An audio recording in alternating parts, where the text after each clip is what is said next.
गाग्रो चाहिँ तैँले किन माथि फेकिस् त? कुन गाग्री? ए हजुर तिम्रो लोगी स्वास्नी खोलामा बसेर लुगा धोइरहेको हो कि होइन? हो।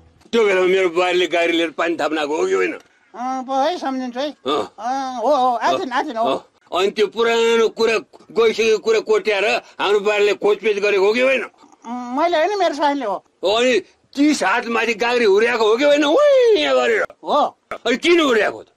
कुन गाग्री? कुन गाग्री कुरा गर्छ? अरे तिमीहरू लोनी स्वास्नी लुगा धोइरहेको हो कि होइन? हो भने अनि त्यो बेलामा गाडी लिएर पानी थाप्न आएको हो कि होइन त मेरो बुहारी? हो भन्छु त। हो। अनि त्यो खोजपेज गरे हो कि होइन? हो। अनि गाडी 30 हात माथि किन यहाँ गरेर हुर्याएको त? कुन गाग्री? कुन गाग्री कुरा गरे?